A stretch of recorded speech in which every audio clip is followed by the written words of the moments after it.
सोचो अगर कल सुबह एक न्यूज फ्लैश हो, America versus Russia, India and China, और यदि इनके बीच टकराव होता है तो आखिर कौन बनेगा दुनिया का किंग? नाटो यानी कि नॉर्थ अटलांटिक ट्रीटी ऑर्गेनाइजेशन, जहां 30 से भी ज्यादा देशों के मिलिट्री अलायंस है, जैसे कि अमेरिका, यूके, फ्रांस और जर्मनी। और सबसे जरूरी बात, नेटो का डिफेंस बजट 1.5 ट्रिलियन डॉलर से ज्यादा है। सिर्फ अमेरिका 900 बिलियन डॉलर से ज्यादा खर्च करता है, यानी हर दुश्मन के लिए तबाही का इंतजाम। पर नेटो की ताकत डॉलर पर टिकी है, यूनिटी पर नहीं।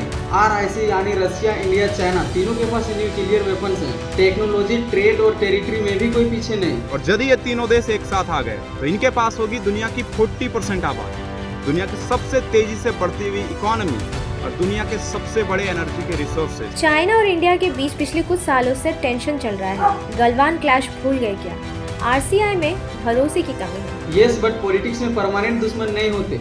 इंडिया और चाइना के बीच डिफरेंसेस हैं, पर अगर ग्लोबल बैलेंस की बात हो तो ये साथ आ सकते हैं, जैसे ब्रिक्स में आ रहे हैं। पर RIC तो एक्टिव ही नहीं है, जबकि नेटो हर साल मैसिव ज्वाइंट एक्सरसाइज करता है। रिसेंट ड्रिल्स पोलैंड और स्लोवाकिया में हुआ। नेटो की एक्टिविटी सिर्फ युद्ध दिखाने के लिए, शांति के लिए नहीं। इसलिए अगर RIC चाहे तो एशिया से अफ्रीका तक एक ऐसा बैलेंस बना सकता है कि अमेरिका का दादागिरी हमेशा के लिए खत्म किया जा सकता है। आज नेटो दुनिया की सबसे मजबूत मिलिट्री अलायंस है, जो एक्टिव है, यूनाइटेड है और एक्सपीरियंस भी है। और अगर कल RIC फिर से शुरू होता है तो नेटो का मोनोपोली खत्म हो सकता है। तो आप क्या सोचते हैं, नेटो ही रहेगा वर्ल्ड पावर का किंग? या फिर RIC को दोबारा जिंदा करके दुनिया को एक नया संतुलन देना चाहिए?